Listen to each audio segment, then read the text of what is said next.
在中国春节期间，菲律宾船只多次非法侵闯中国黄岩岛临近海域。15号，再有一艘菲方船只擅闯黄岩岛，中国海警依法采取外逼驱离措施。与此同时，菲外长近日却多次公开声称，将致力于和平处理南海纠纷。菲方嘴上说和平，行动上却不断搞蓄意挑衅，有何企图？美菲不断加强防务联系，又传递出怎样的危险信号？来看报道。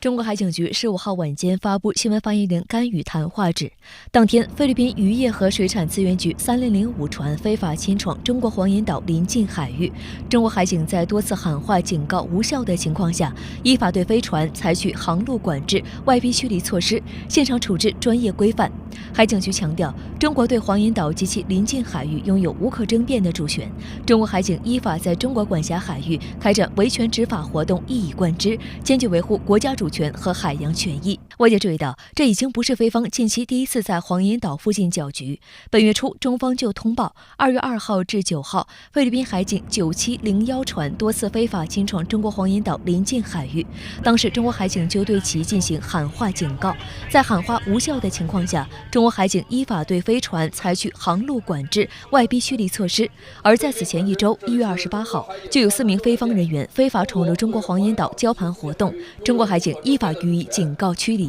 去年12月9号，也有3艘菲律宾公务船不顾中方一再劝阻和警告，执意侵闯中国黄岩岛临近海域。深圳卫视梳理发现，近半年来，菲律宾屡屡在南海挑起事端，经中方通报的就至少有10余次，其中涉及仁爱礁临近海域的非法船只活动每月都有，涉及黄岩岛临近海域的非法船只活动近期也有抬头之势。值得一提的是，此前中方通报中使用的词语多为警告驱离措施，而近2次则使用了外逼驱离措施。有学者分析，菲律宾的行动是有规律的，开始是试探性进入，后来就步步紧逼，到强制性闯入。这意味着菲方行动在升级，中方行动也在变化，以主动应对菲在海上行动的升级。但不变的是，中方克制原则和捍卫主权的决心。中国对菲律宾的这个侵犯中国权益的这种行为，我们采取的是一种行使国家主权的行为。实际上，菲方确实有着非常强烈的意图，就是试图要侵入中国的这个领海主权。但是我们通过外逼的方式，使得他的阴谋无法得逞。但是呢，我们有采取一种阻挡他的航路，逼迫他无法进入的方式，同时呢，通过在外延的方式，那么阻挡住他的航路，使得他不得不转向而离开。应该说，中国方面的这个有效的管辖呢，还是比较克制的。就在菲船只最新一次非法侵闯黄岩岛事件发生的同一天，菲律宾外长马纳罗却在一场论坛上公开表示，菲律宾始终并将继续奉行通过外交与和平方式处理争端的政策，同时坚定捍卫其在南海的所谓海洋权利。菲律宾通讯社指出，马纳罗强调，菲方的立场依然没有改变，该国的行动始终取决于国际法。马纳罗还搬出了中菲均为缔约方的联合国海洋法公约，声称寻求制定和使用规则违反国际法的努力应该受到反对或不被接受。就在同一场论坛上，马纳罗又继续偷换概念，宣称南海争端根本不是中美竞争的中心，菲律宾与其他国家也有合法权益需要维护。事实上，同样的话术，马纳罗在本月初举行的第3届欧盟印太部长级论坛期间也主张过。他当时强调，印太地区的未来不是由1-2个大国决定的，将印太地区的发展过度描述为美中战略竞争的结果，有可能损害菲律宾等其他较小国家的利益。观察称，菲外长的说辞表面上说的是菲律宾自身诉求，实则有意将南海问题淡化，值得警惕。他以这种方式呢，似乎要倒打一耙把帽子呢扣到中国的头上。是说中国可能会破坏这个和平但事实上是菲方的主动的挑衅。菲方也表示还要继续进行这个南海行为准则的谈判，但是实际上我的感觉这是菲方的一种说辞而已。事实上，就在1月中旬，中国和菲律宾举行了南海问题双边磋商机制第8次会议，双方重申南海争议不是双边关系的全部，认为保持沟通对话对维护海上和平稳定至关重要。中方始终致力于通过对话协商解决分歧，谈判的大门永远敞开。但反观菲方，自去年11月以来，已在南海举行了3次联合军演。不仅如此，菲律宾还加强了与美国的防务接触，包括扩大其基地的准入范围，以及一系列军事演习和海上巡逻。菲方近期透露，菲律宾和美国国防部长和外交部长已计划举行2+2高级别会议，但日期尚未最终确定。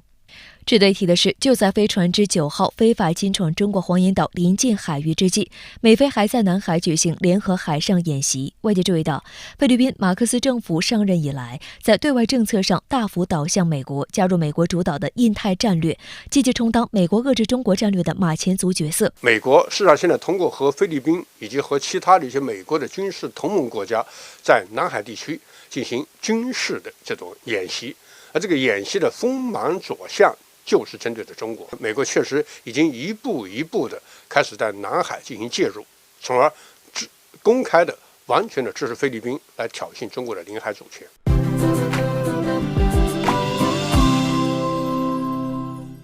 欢迎回来。当地时间2月15号，针对美国前总统特朗普涉嫌向艳星支付封口费一案，美国纽约市曼哈顿下城法院法官驳回了特朗普要求撤销诉讼的请求，并将于下月接受刑事审判。这意味着特朗普将成为有史以来首个因刑事指控而受审的美国前总统。不过，特朗普否认全部指控，称这些指控旨在阻挠自己竞选总统。法律缠斗也为今年的美国大选更添乱象。美国东部时间2月15号上午，美国前总统特朗普进入纽约市曼哈顿下城法院就封口费一案进行审判前的最后一场听证会。据悉，特朗普面临34项重罪指控，包括涉嫌伪造商业记录以掩盖他在2016年白宫竞选期间涉及婚外情的指控。特朗普对所有指控均予以否认，他要求法官撤回这些起诉。然而，此案的主审法官胡安·梅尔尚驳回了特朗普的请求，并确认该案将于3月25号审判。届时法院将挑选陪审团。梅尔尚表示，审判可能会持续5到6周，在4月底或5月初结束。出席听证会的关键证人科恩曾是特朗普的律师，此前多次帮他摆平关键事务。科恩承认，他曾亲自支付封口费，并在特朗普就任总统后得到回报。I believe, based upon the information that I know, and based upon not just the documentary evidence, but the corroborating testimony from so many people,I believe that he will be found guilty on all charges. 不过，美国有线电视新闻网就指出，封口费案被许多法律专家认为是特朗普面临的4项刑事审判中最薄弱的一个，即使被定罪，特朗普也不会面临牢狱之灾。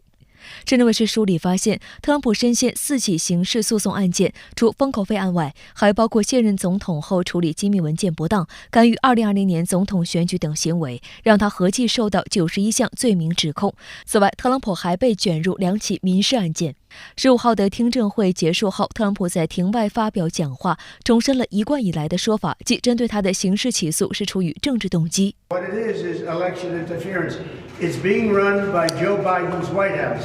His top person was placed here in order to make sure everything goes right. This is a terrible time for our country. This is a real dark period for our country. His top person, Colangelo and some others,